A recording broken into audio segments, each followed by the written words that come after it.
have my notes here, so I'm sorry I keep looking away, but I lose track of what I'm talking about, and then I start rambling on things. Laugh out loud, love a lot, and shop for what makes you happy. Hey guys, Mandy here, and welcome to Vlogust Day 1. Today we are doing our book club video, so let's jump on in. And we are going through the book For the Love by Jen Hatmaker. I love this book. This is my second or third time through it. I don't really remember. And she has a new book called Mess and Moxie coming out in a few weeks. I think it comes out the 8th.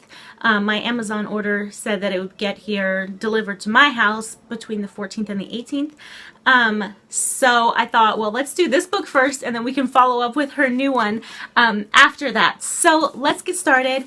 Today we are going through section 1, which is called Your Very Own Self. And there are 8 different essays in here. So I'm going to give you my notes on each of her essays. So for the first essay, it's called The Worst Beam Ever. And she's talking about having a balanced life. How do you balance work and family and etc. And she calls it the worst beam ever. And I'm just going to read my notes to you. Most of the time, I don't try to do it all. I really don't, guys. I give myself grace. I'm not a perfectionist. And I have no trouble saying, I don't want to do that, or I can't handle that right now. I give myself that permission. But there are times when I do feel like I have failed as a wife and mom. And usually those times are when my husband comes home from work. He's worked hard all day. He has a physical job. He's tired, and he still cooks dinner and washes dishes and referees the kids, etc. Those are the times when I feel like I have failed. However, usually during those times, I am either sick or pregnant or both or whatever. And he's so gracious, and he reminds me, like, you're growing a human being. It's okay. You don't feel up to it. It's okay. He always tells me I don't have expectations, which is nice, but on the other hand, it's hard because I have expectations of myself that I don't always meet. The next essay is called On Turning 40, and she talks about all the things that happen when you turn 40.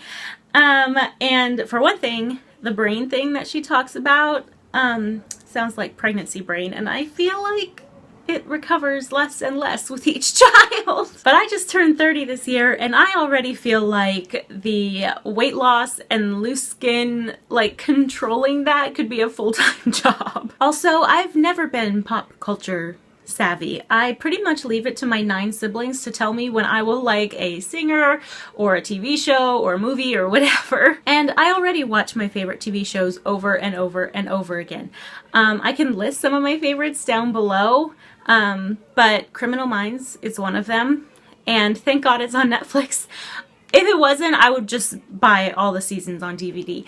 But I think I've probably rewatched like all 10 seasons like 10 times. And as far as looking sideways and kind of comparing yourself to other people, fortunately I feel like I've never really been that way. I've never been a doubt my place in the world kind of person. I am who I am, and I'm not perfect, but I live and I learn and I try new things, and yeah, I like who I am at 30, and I'm excited to see who I am at 40. The next essay is called On Calling and Haitian Moms, and this is a more heady chapter. She talks about Christianity as far as Western Christianity, which is what we're used to, and is that really what Christianity is? For me, here is how I view calling. You're called to be where you are right now. Sometimes God will plant an idea in your head, and you can go ahead and pursue that idea. But most of the time, your calling will be to keep doing what you're doing and do it as best you can. You have a job, do it as best you can. It's your calling. Do you have a husband? Wife as best you can. It's your calling. If you have kids, parent as best you can. That's your calling. If you're in high school, or maybe you just graduated college and you don't really know what your calling is, just try things. Try all the things. A quote that I made up all by myself like probably a decade ago is, God can't guide your steps if you aren't walking, so just get moving. So the next essay is called Fashion Concerns, and this chapter cracked me up. I love it. And I'm a fashion lover, And there are very few things to which I say nobody should wear this because every person is different and different things look good on different people. I make one exception. Overalls. Nobody should be wearing overalls unless you're a farmer. I also enjoy the makeup world, but if I see one more nude eyeshadow winged black liner, I'm gonna scream. I'm just kidding. That look is fine, but it's just not very original. It's like really popular right now, and so like everybody's doing it. So I don't know, just try something different, girls. The next essay is called Run Your Race, and I feel like this essay is kind of along the same lines as Calling, but with the added bonus of doing things that you love or that you're good at. I'll tell you one thing that I'm not good at, and that is writing.